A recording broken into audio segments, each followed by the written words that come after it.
I just try and put my foot down, you know, and say, listen, don't speak to me like that. I did find it quite difficult at times to keep my anger inside, and sometimes it did come out, and if it ever did, I knew that I'd upset myself, probably far more than I'd upset my children. Sometimes you can be really tolerant and cope with things, and then the next day it could be exactly the same circumstances and you lose your temper. If you're the kind of person on a short fuse who gets angry very easily, then you have to work harder. You know you're that kind of person. You know, if you're generally a more laid-back kind of person, then you might not need to worry about it so much. But even then, you know, there will be triggers where you could get angry. So it's important to think about it in advance and think, if that happens, what would I do? And, you know, plan for it. Stop and think about what you're going to say. You know, run it through your head and think, is that okay to say? Now, that's not easy to do if you're getting wound up. That's, you know, it's really not. It's very, very difficult. But I mean, there are some other tactics you can use for keeping cool. Just need to have 5 minutes on my own, away from it.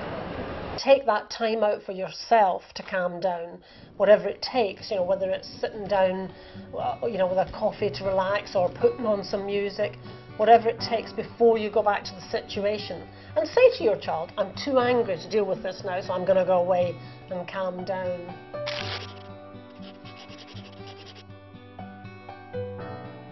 That actually makes a difference, just given that space between the situation that's making you angry and the reaction to it. You know, it's about not responding too quickly. If your child's making you feel angry, you know, don't just immediately fly off the handle. Just take that thinking space. You know, just going out for a run or a brisk walk, or if you enjoy it, going swimming, dancing, any of those activities have been shown to actually reduce stress levels.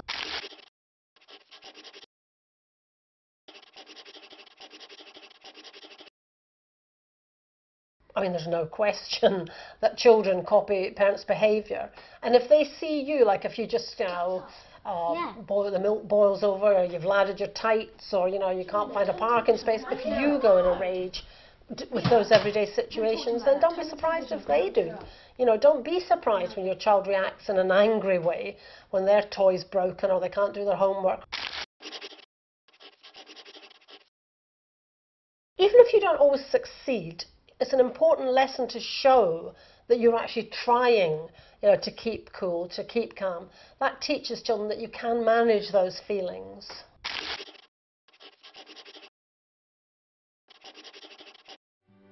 I often apologise afterwards for losing my temper if I feel I was unjustified. Once a situation's over, whatever it is, move on, you know, say you're sorry, say you got it wrong. Again, that teaches children an important lesson that, you know, adults aren't always right. They can apologise, and, you know, that helps them when they're in those difficult situations.